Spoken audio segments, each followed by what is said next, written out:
Hi guys, કેમ છો બધા? So this is me Shruti Panchal, GPSC class 1 2 rank 9. કયા નંબરની એડવર્ટીઝમેન્ટ મને યાદ નથી રહેતું, સો એડવર્ટીઝમેન્ટ નંબર નહીં બોલું. એની પહેલાં 66 રેન્ક આવ્યો હતો અને એની પહેલાં 2 પ્રિલિમ્સ આપી હતી.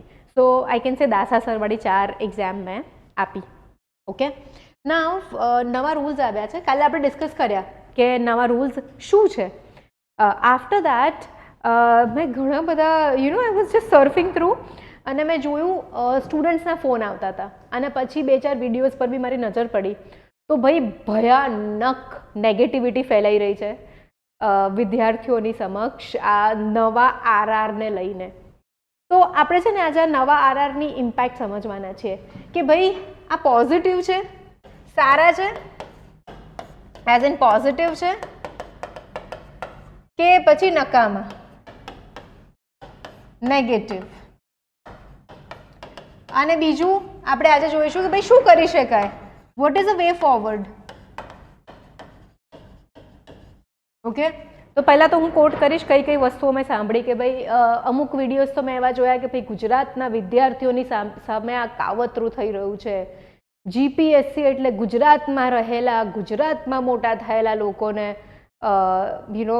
જોબ આપવાનું કમિશન છે. ભાઈ આ સખત ખોટી વાત છે. યુટ્યુબ છે ને, અત્યારે હું પણ યુટ્યુબ પર જ વાત કરું છું, but I will tell you one reality of YouTube. યુટ્યુબમાં યુઝ્યુઅલી જ્યારે પણ વિડીયોઝ બને ને ત્યારે એક લાર્જર ઓડિયન્સને, વધુ પ્રમાણમાં માણસોને વ્યૂઝ લેવા માટે ના વિડીયોઝ યુઝ્યુઅલી પ્રિફર કરતા હોય બધા બનાવવાના. હવે આજે ઊભી રહીને હું એમ કહી દઉં કે ભાઈ તદ્દન નક્કામાં રૂલ્સ છે ને અન્યાય થાય છે, તો ક્લાસ 3ની જે તૈયારી કરે છે બહુ મોટી માત્રામાં એવા વિદ્યાર્થીઓ છે જે લોકો આ વિડીયોને લાઇક કરશે. હવે આ વિડીયો કર્યા પછી ઘણા બધા લોકો ડિસલાઇક કરશે, કમેન્ટ્સમાં પણ ફાવે એમ વસ્તુઓ લખશે, બટ આઈ ડોન્ટ કેર. મારે તમારી સમક્ષ સાચી વાત કરવાની છે. તો શું છે નવા રૂલ્સ કાલે સમજ્યા, પણ આજે આપણે સમજીએ ડિફરન્સ શું છે જૂના રૂલ્સ અને નવા રૂલ્સનો. હું લખતી જઈશ જોડે જોડે, ડોન્ટ વરી. ઓલ્ડ રૂલ્સ, હવે આ ઓલ્ડ રૂલ્સ બી છે ને 2017થી આવ્યા હતા. 2017ની પહેલાં 2014માં જે એક્ઝામ થઈ હતી ને એમાં ઓપ્શનલ હતું, કમ્પલસરી સબ્જેક્ટિવ લખવાનું હતું આખું, અને મેન્સ જે હતી ને જીએસ એ એમસીક્યુ બેઝડ હતું. તો 2017માં જ્યારે મેં પ્રથમ વખત એક્ઝામ આપી ને ત્યારે નવા રૂલ્સ અંતર્ગત જ આપી હતી અને એ વખતે પણ આવો જ હોબાળો મચ્યો હતો. અને અત્યારે આપણે છે 2025ના ન્યૂ રૂલ્સની વાત કરીએ. તો ફર્સ્ટ થિંગ, પ્રિલિમ્સ જે છે એ પહેલાં હતી 400 માર્ક્સની, 2 પેપર આવતા હતા, પેપર 1, પેપર 2, 200 પ્લસ 200 માર્ક્સના. હવે પ્રિલિમ્સ તમારી થઈ ગઈ છે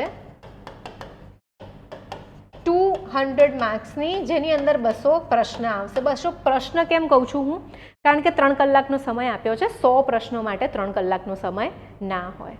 તો અહીંયા સૌથી મોટો ડિફરન્સ એ છે કે ભાઈ પ્રશ્નો જે છે એની સંખ્યા ઓછી થઈ ગઈ છે. સો અહીંયા આગળ આઈ વુડ સે એક નેગેટિવ વસ્તુ છે કે તમારી એક્યુરસી પર તમારે વર્ક કરવું પડશે. 400માંથી મેરિટ 160 170 જેવું જતું હતું, એ હાઈએસ્ટ છે. અમારા વખતે દાસા સરની જે 4 પ્રિલિમ્સ ગઈ એમાં 139 139 હાઈએસ્ટ મેરિટ હતું. તો એવું જરૂરી નથી કે વધુ પ્રશ્નો હોય તો લાઈક મેં તો કાલે એક ઉદાહરણ એવું બી સાંભળ્યું હતું કે 5000 કિલોમીટર 5 કિલોમીટર દોડવાનું હોય ને 1900 મીટર દોડવાનું હોય, એમાં ફરક પડે છે. કંઈ કોઈ જ ફરક નથી પડે, ટુ બી વેરી ઓનેસ્ટ. બરાબર છે? યસ, થોડુંક ડિફિકલ્ટ થશે, પણ કેમ આપણે ડિફિકલ્ટ વસ્તુથી આટલા ગભરાઈએ છીએ? સિલેબસ જે છે એનો એ જ રહેવાનો છે. યસ, હવે ડિફરન્સિએશન એ થઈ ગયું કે જે લોકો બી માત્ર ઇન્ડિયા બીક્સ ગોખીને એવું વિચારતા હતા કે પ્રિલિમ્સ નીકળી જશે, બરાબર, કોઈ પણ લોકલ પબ્લિકેશનમાંથી વસ્તુઓ ગોખીને એમ વિચારતા હતા કે પ્રિલિમ્સ નીકળી જશે, એ લોકોના માટે ટફ રહેશે. જે લોકો પહેલેથી એનસીઈઆરટી વાંચે છે, સ્ટાન્ડર્ડ રેફરન્સ બુક્સ વાંચે છે, એ લોકોના માટે એક્ઝામમાં કોઈ જ ફરક નથી. હું 7 વર્ષથી ભણાવું છું, કદાચ વધારે, આઈ હેવ સ્ટોપ્ડ કાઉન્ટિંગ નાવ. તો પહેલેથી, અને હું જ્યારે ભણતી હતી ત્યારે પણ મેં હંમેશા સ્ટાન્ડર્ડ રેફરન્સ બુક્સ જ પ્રિફર કરી છે. કારણ કે તમે જોવા જશો ને તો શોર્ટકટ્સ જે છે ને ગાઈઝ, એ લાંબા ના ચાલે. જો તમારે એક સારી કરિયર બનાવવી હોય તો તમારે સ્ટાન્ડર્ડ રેફરન્સ બુક્સ રીડ કરવી જ પડશે, એમાંથી જ કોન્સેપ્ટ સમજવા પડશે. હવે રટ્ટાપટ્ટી છે ને એ ગઈ આઉટ ઓફ ધ વિન્ડો. તો જે લોકોને પણ ગોખણિયું જ્ઞાન છે ને એ લોકોને અઘરું લાગશે, પણ જે લોકો સમજે છે, દાખલા તરીકે કે ભાઈ બંધારણ એટલે શું, ભાઈ બંધારણનો ઉપયોગ શું છે, બંધારણીયતા શું છે, બરાબર, એટલે રિપબ્લિક પ્રજાસત્તાકનો મૂળ મતલબ શું થાય, લોકશાહીનો મતલબ શું થાય, આ બધી વસ્તુઓ જેને ખબર હશે ને એ લોકો જે છે એ લોકોના માટે એક્ઝામમાં કોઈ જ ફરક નથી પડવાનો. અને ફની વાત કહું તો કાલે એક સ્ટુડન્ટ એમ કે મેમ સારું થયું પેલું 3 કલાક બહાર હાઈવે પર તડકામાં બેસી રહું એના કરતાં એક પેપરમાં પતી જશે. તો બેઝિકલી કંઈ જ ખોટું નથી થયું, રાધર સારું થયું છે. અને જે લોકોને બહુ જ કમ્પ્લેન હોય તો ભાઈ એસટીઆઈ ડીવાયએસઓ બધાના પેપર 200 માર્કના આવે જ છે, કોઈ આબ નથી તૂટી પડી રહ્યું. તો પ્લીઝ આ બધી નેગેટિવ વસ્તુઓમાં ધ્યાન ઓછું આપો. શું કરવાનું છે ને આપણે ડિસ્કસ કરીશું, don't worry. Okay. Second thing, mains examination જે આની પહેલાં માત્ર MCQની હતી GS માટે અને ઓપ્શનલ લખવાનું હતું. અમારી વખતે નવો ટ્રેન્ડ આવ્યો હતો ને અમે એક્ઝામ્સ લખી હતી, બરાબર. મેન્સમાં 6 પેપર હતા 150 માર્કના, જેની અંદર ઇંગ્લિશ અને ગુજરાતી પણ સામેલ હતા. હવે અહીંયા આગળ ચેન્જ આ જોવા મળે છે કે ભાઈ 250 માર્કના તમારે GS 1, 2, 3, 4 અને એસે 5 પેપર લખવાના આવે છે. 1400 માર્ક, સોરી 1250 થશે આના. અને અહીંયા ઇંગ્લિશ અને ગુજરાતી જે છે તે થઈ ગયા છે ક્વોલિફાઈંગ, 75 આઉટ ઓફ 300 લાવવા પડશે. હવે ઘણા બધા લોકો કહે છે કે ભાઈ બહારના લોકો આવી જશે, કંઈ શું ફરક પડે છે? તમે વિચાર કરો, રાજસ્થાન છે, હરિયાણા છે, ઉત્તરાખંડ છે, યુપી છે, હરિયાણા, બહુ જ બધા સ્ટેટ્સ છે, મધ્યપ્રદેશ છે, જે પણ હિન્દી ભાષી સ્ટેટ્સ છે, એની જે આયોગ દ્વારા, એમના જે રાજ્યના આયોગ દ્વારા એક્ઝામ લેવાતી હોય છે એની અંદર બધા જ હિન્દી ભાષી સ્ટેટ્સના લોકો જઈને એક્ઝામ આપે છે. તમે કોઈ દિવસ એ લોકોને રડતા સાંભળ્યું કે બહારના સ્ટેટના લોકોને બંધ કરો? અને આ છે ને એક પોલિટીનું બહુ ઇમ્પોર્ટન્ટ વસ્તુ છે કે ભાઈ આપણે એક ફેડરેશન છીએ, આપણે એક યુનિટ છીએ, આપણે કેમ આટલી પ્રાંતવાદી વાતો કરીએ છીએ? આનાથી આગળ હું તમને વાત કહું, આ જે ફોર્મેટ હતું ને, હું તો મારી જ વાત કરીશ. મારો 9th રેન્ક હતો, મારા ઇંગ્લિશમાં 99.25 માર્ક્સ હતા. તો એના કારણે મને ઘણી લીડ મળે બીજા વિદ્યાર્થીઓ કરતાં. તો આ એક જે વસ્તુ છે ને એ બંધ થઈ ગઈ. આદર્શ બસેર સર રેન્ક 1 અમારી બેચના, તમને ખ્યાલ હશે, એમના આઈ થિંક 104 માર્ક હતા ઇંગ્લિશમાં. તો પહેલાં પણ છે ને છોકરાઓ કમ્પ્લેન જ કરતા હતા કે ઇંગ્લિશ મીડિયમના વિદ્યાર્થીઓ વધારે પાસ થાય છે. હા, થતા હતા, કોઈ જ એમાં ના નથી. અને અમારા બેચમાં ડૉક્ટર નીતિ ચંદ્રન, રેન્ક મને એક્ઝેક્ટલી યાદ નથી પણ આઈ થિંક મારાથી તો વધારે જ સારો રેન્ક છે, સિંગલ ડિજિટમાં. She is from Rajasthan. એમણે ગુજરાતીનું પેપર લખ્યું હતું અને સિંગલ ડિજિટમાં રેન્ક લાવ્યા હતા.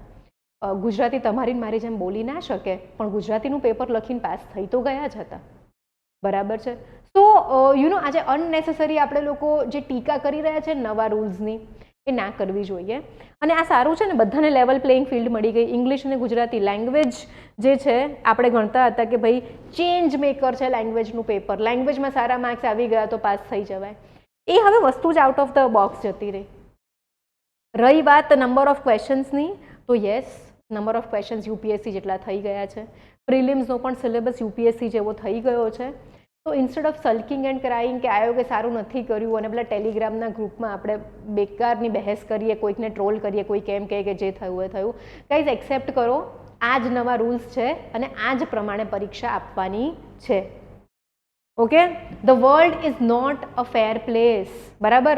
આ વ્યાજબી નથી, આમાં અન્યાય થાય છે ભાઈ. World is not a fair place.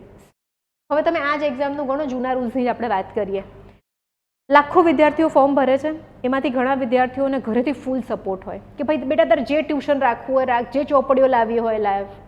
જ્યાં બીજો વિદ્યાર્થી છે જેને ઘરમાં બહુ જ તકલીફ છે, એ છોકરો એક બુક વસાવી નથી શકતો, જે ફ્રી રિસોર્સિસ છે એ લઈને વાંચે છે. બીજું કોઈક વિદ્યાર્થી છે એ ગૃહિણી છે, બરાબર, ઘરકામ, છોકરા સાચવવાના, ઘર સાચવવાનું એની સાથે તૈયારી કરે છે. બીજું એક વ્યક્તિ છે જેને ફૂલ ટાઈમ જોબ કરવી જ પડે એવી ફરજ છે, એની સાથે કરે છે. તો આ પણ બધા માટે એક ડિફરન્ટ લેવલ પ્લેઇંગ ફિલ્ડ હતું જ. અને આ નવા રૂલ્સ આવ્યા છે. તો એ પણ બધાના માટે સેમ રહેવાના છે. એવું નથી કે ભાઈ અમુક લોકોને ફાયદો થશે. યસ, જે લોકોએ પહેલેથી સ્ટાન્ડર્ડ રેફરન્સ બુક્સ વાંચી છે એ લોકોને માટે ફાયદો થશે જ. અને રહી વાત કે યુપીએસસી વાળા જ પાસ થવાના, તો આ 2017થી લઈને હમણાં સુધી જે પણ લોકો પાસ થયા છે તમે જોઈ લેજો, ટોપ 20ના જે સ્ટુડન્ટ્સ હોય છે ને એ લોકો બધા યુપીએસસીની તૈયારી કરતા હોય છે, ક્યાં તો યુપીએસસી લેવલની તૈયારી કરતા હોય છે. સાચું જ્ઞાન, પાયાનું જ્ઞાન, એનું મહત્વ નથી અહીંયા ઘટ્યું, નથી અહીંયા ઘટવાનું. અને એક વસ્તુ યાદ રાખી લો ભાઈ, world is not a fair place. I am very serious about it, right. ઘણી બધી વખત આપણે વિચારીએ કે યાર આવું થોડી હોય, આ તો સાચું ના થયું, પણ ઇટ્સ નોટ ઓલવેઝ કે ભાઈ બધી વસ્તુઓ ફેર જ થાય. કોઈક માણસ અંબાણીના ઘરમાં જન્મ્યું છે અને કોઈક ખેત મજૂરના ઘરમાં જન્મ્યું છે, right. So the world is not fair. The rules, ચલો હું તમારી સાથે એગ્રી થઈ જાઉં, નોટ ફેર રૂલ્સ, પણ જે છે આ જ રૂલ્સ છે. હવે આમાં જ આજે આપણે આગળ રોડમેપ બનાવીશું કે શું કરવાનું છે યુપીએસસી પેટર્ન પ્રમાણે. બીજું મેં એકાદ વિડીયોમાં સાંભળ્યું હતું કે ભાઈ ગુજરાતના વિદ્યાર્થીઓને યુપીએસસી એટલી ફટાફટ પાસ ના થાય, એ લોકોને વાર લાગે છે. ભાઈ કેમ વાર લાગે છે? મેં તો આવું કોઈ જોયું નથી. અમારે ત્યાં લાસ્ટ યર જ એક છોકરી સરસ મજાની નાનકડી એનરોલ થઈ હતી, સમીક્ષા ઝા. તમે સર્ચ કરી લેજો રિઝલ્ટમાં, SAMIXA JHA, સમીક્ષા ઝા. 362 રેન્ક આવ્યો છે અને IRS મળ્યું, ઇન્કમટેક્સ કમિશનર બની ગઈ. એક વર્ષ કોલેજમાં રમતા રમતા એક્ઝામ આપી હતી અને છેલ્લા વર્ષમાં, અને બીજી વર્ષે સિરિયસ અટેમ્પ્ટમાં એ છોકરી પાસ થઈ ગઈ. તો એવું નથી કે ગુજરાતના છોકરાઓમાં ક્ષમતા નથી. જો તમે મહેનત કરવા ઈચ્છો છો, હાર્ડ વર્ક કરવા ઈચ્છો છો, તો ભાઈ ડેફિનેટલી તમે પાસ થવાના જ છો, બરાબર. ગભરાઈએ છે કેમ આપણે મહેનત કરવાથી? જ્યારે પણ આયોગ આપણી મેન્ટલ કેપેસિટી વધારીને એક્ઝામ આપવાની ક્ષમતાની વાત કરે છે ત્યારે આ બધો જ નોઇઝ ચાલુ થઈ જાય છે. અને અત્યારે લાઇબ્રેરીઝમાં તો આઈ ડોન્ટ નો શું વાતો ચાલી રહી હશે. ઓકે, બીજી વસ્તુ કે યુપીએસસી લેવલની તૈયારી કરતાં આપણે કેમ અચકાઈએ છીએ? કેમ અચકાઈએ છીએ મને એ ખબર નથી પડતી. ડિફિકલ્ટ છે. જો તમારે ક્લાસ 1 અધિકારી બનવું છે, જો તમારે તમારી આગળની લાઈફ બહુ જ સારી રીતે બરાબર full job security, financial security, social security સાથે ગુજારવી છે, તો ભાઈ કરવું પડશે કામ. There is no easy way to this. કેમ તમે નેગેટિવ સર્કલમાં આવી જાઓ છો? જે વસ્તુ જેટલી મોટી છે એને પ્રાપ્ત કરવા માટે એટલી વધારે મહેનત લાગશે. ઓકે, જૂના અભ્યાસક્રમમાં મેં 4 એક્ઝામ આપી, 4 વખત મેં ઇન્ટરવ્યૂ ફેસ કર્યું અને પહેલી 2 વખત તો મારા ગુજરાતીમાં 40 માર્ક આવતા ને, એટલે હું 1 કે 2 કે 3 માર્કથી રહી જતી. તો ઇટ્સ ઓકે. ગુજરાતી અને ઇંગ્લિશ પહેલાં પણ લોકોને ટફ પડ્યું છે અને અત્યારે પણ ટફ પડ્યું છે. હવે એમ વિચારો ને, ગુજરાતી મીડિયમના છોકરાઓ જે ઇંગ્લિશમાં માર્ક્સ નહોતા ખેંચી શકતા, હવે એ પ્રોબ્લેમ જ ગયો જીવનમાંથી, રાઈટ. ઇન્ટરવ્યૂ 100ની જગ્યાએ 150 માર્કનું કરી કાઢ્યું છે. Big deal. પ્રપોર્શનેટલી બધાને સરખા જ માર્ક્સ આવશે. તો I just want to say કે ભાઈ આ બધું જ મૂકી દો. આ જ રૂલ્સ છે અને આ જ રૂલ્સથી હવે આપણે ગેમ રમવાની છે. એક્ઝામ આ જ રૂલ્સથી આપવાની છે. તો આ વખતની એક્ઝામ તો આપો જેટલી તમે આટલા દિવસોમાં પ્રિપેરેશન કરી શકો એ રીતે. પણ આપણને દેખાય છે હવે છેલ્લે શું કરી શકાય? યુપીએસસી ટ્રેન્ડ જોવા મળી રહ્યો છે આપણને ઇન્ટુ જીપીએસસી નાવ. ઓકે, 2025 માટે શું કરીશું? યસ, પ્લસ એ બદલાઈ ગયું કે પહેલાં તો 25-25 કે 50-50 દરેક સબ્જેક્ટમાંથી કમ્પાર્ટમેન્ટલ વાઇઝ ક્વેશ્ચન્સ આવતા હતા, હવે એવું નહીં થાય. તો જો આપણે યુપીએસસીનો ટ્રેન્ડ ફોલો કરી રહ્યા છીએ તો ચલો ને યુપીએસસી કયા વિષયમાંથી વધારે ક્વેશ્ચન્સ પૂછે છે એ જોઈએ. તો ભાઈ પોલિટી, અને એમાં છે ને પોલિટીમાં પેલી વિક્રમ વેતાલ, હવે હું લેખકોના નામ કે પબ્લિકેશનના નામ નહીં બોલું પણ પ્લીઝ સમજી જજો. એમ લક્ષ્મીકાંત અને એનસીઆરટી સિવાયની પોલિટીની બધી જ બુક્સની, ડીડી બાસુ પણ, હા, આ 3 બુક્સની સિવાય બધી જ બુક્સને હું તો વિક્રમ વેતાલની બુક કહીશ. કારણ કે અનનેસેસરી મુખ્યમંત્રીઓની ઇન્ફોર્મેશન આપી છે, અનનેસેસરી સ્પીકર્સની ઇન્ફોર્મેશન આપી છે, અને જે એકચ્યુઅલ ફેક્ટ સાચા હોવા જોઈએ તો આપ્યા જ નથી.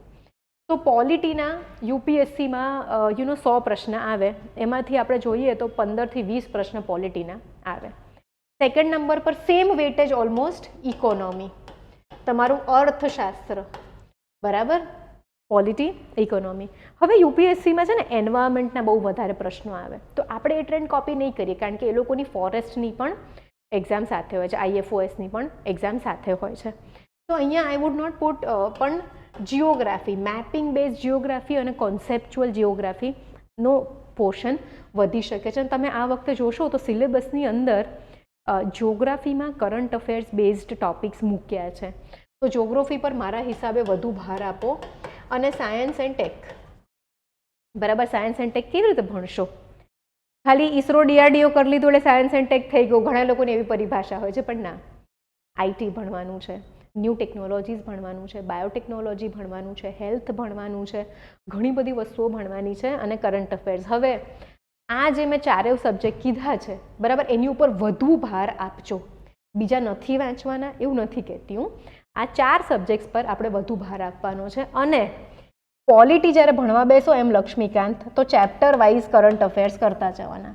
તો દાખલા તરીકે તમે મૂળભૂત અધિકાર, ફંડામેન્ટલ રાઇટ્સ ભણી રહ્યા છો એમ લક્ષ્મીકાંત બુકમાંથી, તો એની સાથે જ તમે જે પણ કરંટ અફેર્સ મેગેઝિન આખા વર્ષનું વાંચો, PT 365 કહેવાય, એમાંથી FR ફંડામેન્ટલ રાઇટ્સ વાંચી લો. તમે શૂન્ય વાંચો છો કે પછી વિઝન વાંચો છો કે પછી દૃષ્ટિ વાંચો છો, જે પણ વાંચતા હોવે, રાઈટ. ઇકોનોમીમાં, જિયોગ્રાફીમાં, સાયન્સ એન્ડ ટેકમાં પ્લીઝ પ્લીઝ પ્લીઝ આ કરજો.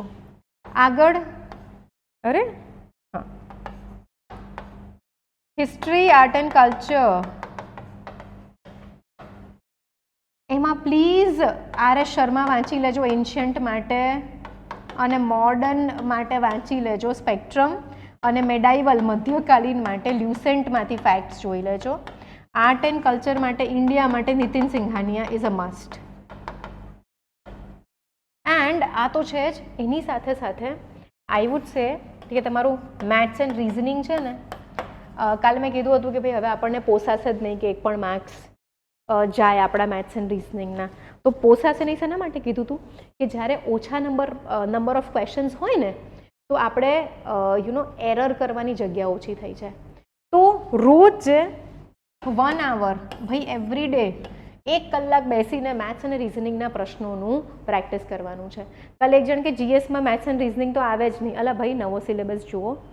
કોન્સ્ટિટ્યુશન જે છે ને, પોલિટીની નીચે મેથ્સ એન્ડ રિઝનિંગનો આખો સિલેબસ આપી દીધો છે સંક્ષિપ્ત કરીને એકદમ.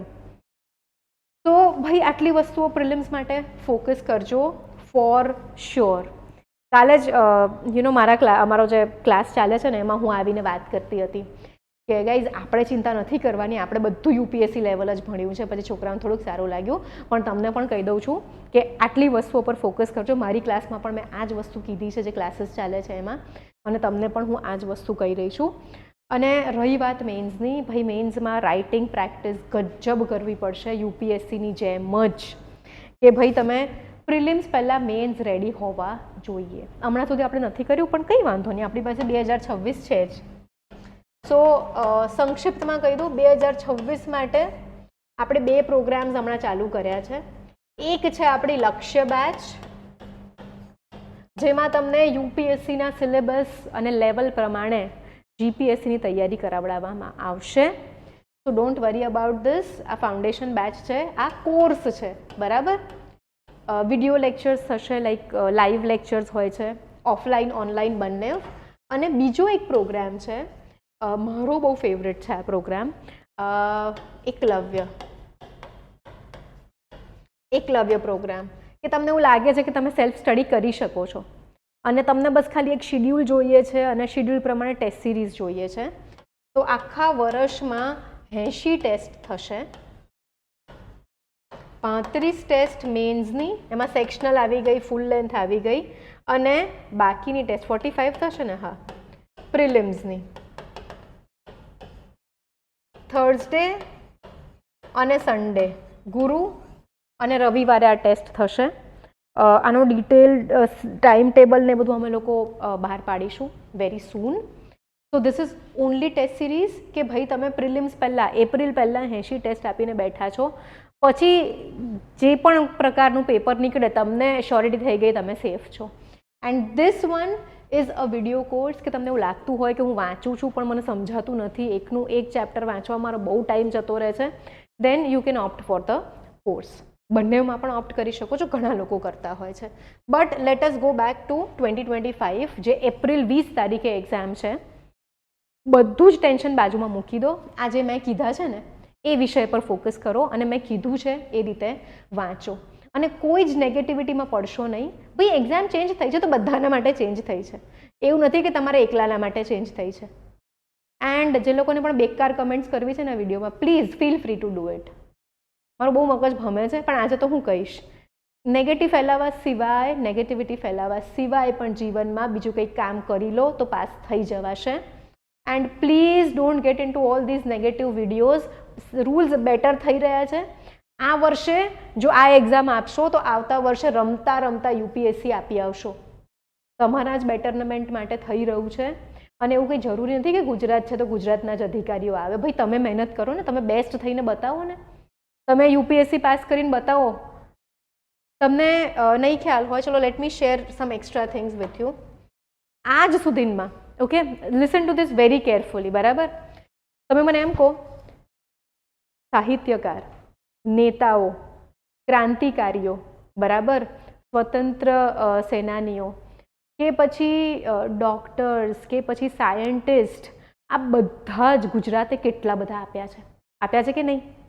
રાઈટ. તમે જે ફિલ્ડ કહો, કળા હોય, વિજ્ઞાન હોય, પોલિટિક્સ હોય, હંમેશા ગુજરાતમાંથી બહુ જ સરસ વ્યક્તિત્વો બહાર આવ્યા છે અને એ લોકોએ નેતૃત્વ કર્યું છે કોઈ પણ ફિલ્ડ હોય એનું.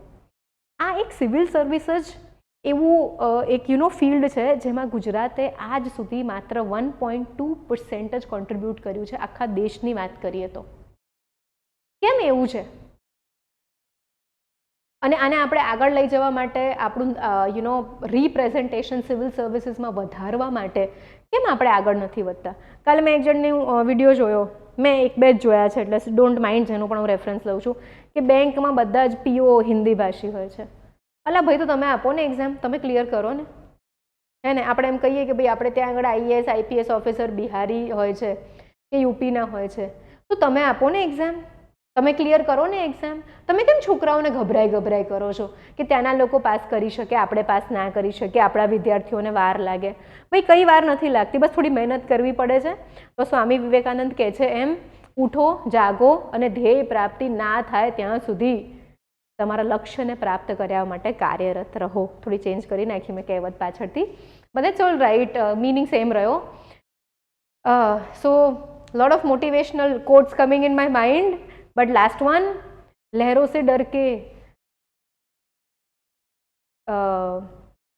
पार नहीं होती, कोशिश करने वालों की हार नहीं होती. तो भाई અત્યારે છે ને એ જ સિઝન મને છે ને નથી યાદ આવી રહ્યું. તો અત્યારે છે ને આજે ન્યૂ પેટર્ન જોઈને બધાને ડર લાગી રહ્યો છે. તો ડરવાનું નથી ભાઈ, ઉઠો અને આ સબ્જેક્ટ્સની પ્રેક્ટિસ ચાલુ કરો, મેથ્સ એન્ડ રીઝનિંગ ચાલુ કરો કરવાનું. કેમ ના થાય? મેં 31 યર્સે પહેલી વખત આ વાળા ન્યૂ ટ્રેન્ડમાં ફોર્મ ભર્યું હતું. ઓકે, અને મેં હું કહું છું 20 ડેઝ લોકો એમાં ટ્રોલ કરશે, પણ હા મેં 20 દિવસ વાંચીને પ્રિલિમ્સ પાસ કરી હતી. કેમ? બહુ બધા ક્વેશ્ચન્સની પ્રેક્ટિસ કરી હતી મેં, બેક વર્કિંગ કર્યું હતું આખું. કોઈ બીજા દિવસે સમજાવીશ તમને. તો એક ગૃહિણી 31 યર્સની, જેનો 5 વર્ષનું બાળક છે, જેને ઘરની જવાબદારી છે, રસોઈ કરવાની છે, ફૂલ ટાઈમ જોબ પણ છે, જો એ નવી પેટર્નમાં એડજસ્ટ થઈને છે કે ઇન્ટરવ્યૂ સુધી પહોંચી શકતી હોય, તો તમે લોકો કેમ આ એક્ઝામ પેટર્નથી ડરો છો? હે ને? આપણે લડવા જઈએ એ પહેલાં જ હથિયાર ફેંકી દઈએ તો હારી જ ગયા છીએ. તો હથિયાર ઉઠાવો, ભણવાનું ચાલુ કરો, અને મેં કીધું છે સબ્જેક્ટ્સ પર ફોકસ કરો. યુપીએસસીના પીવાયક્યુઝ પ્લીઝ પ્લીઝ પ્લીઝ ધ્યાનથી કરો. હું પ્લાન કરું છું કે એક યુપીએસસીના પીવાયક્યુઝની સિરીઝ લઈને આવું, પણ હંમેશા સમયનો અભાવ થઈ જાય છે એટલે હું કમિટ નહીં કરું. પણ જો સ્ટાર્ટ કરીશું તો કાલથી વિડીયોઝ આવવા માંડશે. Thank you very much. જો તમારે અમારો સંપર્ક કરવો હોય તો 7011902060 પર કોલ કરી શકો છો. કોઈપણ પ્રોગ્રામ વિશે માહિતી જોઈતી હોય તો વિડીયોના નીચે ડિસ્ક્રિપ્શન બોક્સમાં એક લિંક છે, એની ઉપર ફોર્મ ભરો, તમને અમારા તરફથી કોલ આવશે જો અમે આની ઉપર રીચેબલ નથી તો. Guys thank you very much. મળીએ વેરી સૂન. ટેક કેર, અને ગભરાવાનું નથી, ભણવા બેસી જાઓ. All the best. બાય.